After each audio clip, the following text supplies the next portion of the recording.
اللہ کی طرف انسان کا جو سفر ہے اس میں رزق حلال کی نسبت اور تعلق سے سوچ و بچار اتنی زیادہ اہم ہے کہ آپ یہ تصور کریں، یہ ایک ان چند بنیادی چیزوں میں سے ہے، ان اللہ کی طرف سے چند بنیادی تقاضوں میں سے ہیں جو اللہ کی طرف انسان کے سفر کا نتیجہ برآمد کرنے کا ذریعہ بنتے ہیں۔ بر صغیر پاک و ہند کی ایک بہت بڑی علمی، ادبی، روحانی شخصیت، میری مراد مولانا عبدالستار نیازی علیہ رحمہ سے ہے۔ بر صغیر پاک و ہند میں شاید ہی کوئی دین سے دلچسپی رکھنے والا شخص، تحریک پاکستان سے دلچسپی رکھنے والا شخص اور بالخصوص تحریک نفاذ مصطفیٰ صلی اللہ نظام مصطفیٰ تحریک نفاذ نظام مصطفیٰ صلی اللہ علیہ وسلم کے حوالے سے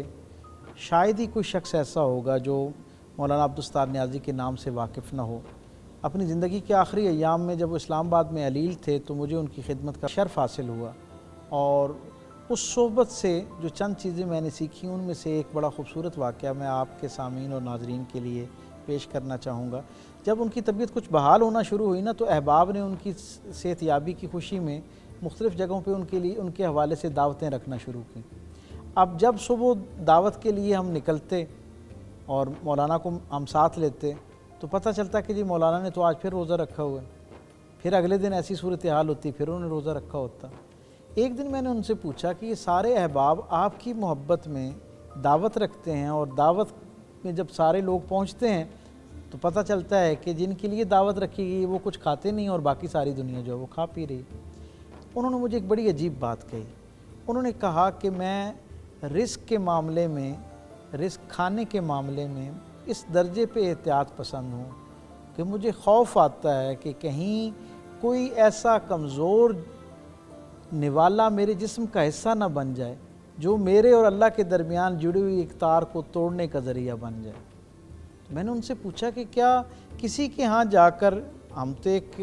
اچھے گمان کے ساتھ یہی سمجھ رہے ہوتے ہیں کہ سب کا رزق بہت اچھا اور پاک ہے اور حلال ہے اور طیب، تو کیا ہمیں اس کے باوجود اتنی احتیاط کرنی چاہیے؟ تو انہوں نے کہا کہ حلال رزق جو ہے نا وہ تو انسان کے اللہ کے ساتھ تعلق کے لیے ضروری ہے، لیکن اللہ کے ساتھ اگر دوستی کی خواہش ہو نا تو رزق کا حلال ہونے کے ساتھ ساتھ طیب ہونا بھی بہت ضروری ہے۔ تو میں نے ان سے پوچھا کہ کہیں آپ اس کے معاملے میں زیادہ احتیاط پسند تو نہیں ہیں، کیونکہ آپ نے دین کو بہت تفصیل سے پڑھ رکھا ہے اور ظاہر ہے پیرانہ سالی ہے، تو آپ کہیں بہت زیادہ احتیاط تو نہیں برت رہے؟ انہوں نے ایک عجیب بات مجھے کہی۔ انہوں نے کہا اگر کسی شخص نے نوح علیہ السلام جیسی عمر پائی ہو، اور یہ بات انہوں نے مجھے کہا کہ یہ میرا سارا جو بطور طالب علم دین کا سفر ہے نا، دین کے علم کا سفر ہے، اس کا نتیجہ میں تمہیں بتا رہا ہوں۔ اگر کسی شخص نے نوح علیہ السلام جتنی عمر پائی ہو اور وہ ساری کی ساری عمر اس نے جناب ابراہیم علیہ السلام کی طرح زہد اور عبادت اور تقوی کے ساتھ گزاری ہو، اور اس کے اندر انسانوں کی خیرخواہی کا جذبہ جناب عیسیٰ علیہ السلام اور جناب موسیٰ علیہ السلام جیسا ہو، اس کے باوجود اگر وہ حرم شریف میں اس حالت کے ساتھ پہنچے کہ اس نے روزہ افطار کرنا ہو اور ساری رات وہ قیام اللیل اس نے اس کیفیت کے ساتھ گزار رکھی ہو، اللہ کی بارگاہ میں حالت عبادت میں گزار رکھی ہو، اب افطار کے لمحے میں اس کے سامنے آیا ہوا دسترخوان، اس پہ موجود پکوان میں کوئی ایک درہم، ایک روپیہ ناپاک رزق کا اس کے اندر موجود ہو، کہا اس سے پیدا ہونے والا، اس سے بننے والا ایک نوالا جب اس اللہ کے برگزیدہ نیک بندے کے جسم کے اندر داخل ہوتا ہے، اس کی خوراک کے ذریعے اس کے جسم کی توانائی کا ذریعہ بنتا ہے، تو عالم یہ ہو جاتا ہے کہ وہ بندہ جو اللہ کا اتنا محبوب بندہ ہوتا ہے اس کی اللہ کے ساتھ اس طرح رابطے کی تار کٹ جاتی ہے جیسے بجلی کا سوئچ آف ہو جاتا ہے۔ تو کہا میں اس خوف کی وجہ سے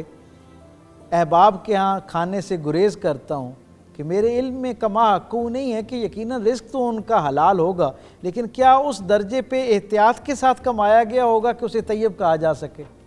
اگر وہ طیب کے درجے پہ نہیں ہے تو مجھے ڈر ہے کہ جو اتنی ساری زندگی کی مشقت کے بعد ایک ٹوٹی پھوٹی اللہ کے ساتھ میں نے ایک تعلق کی ڈوری قائم کی ہے، کہیں وہ اس ایک نوالے کی وجہ سے، اس کی بے دھیانی اور بے احتیاطی کی وجہ سے میرا اللہ کے ساتھ جو تعلق ہے اس کو توڑ نہ دے۔ تو آپ اس سے اندازہ لگائی کہ رزق حلال کے معاملے میں اہل اللہ جو ہیں، اللہ والے جو ہیں، وہ کس درجے پہ احتیاط برتتے ہیں۔ بے شک بے شک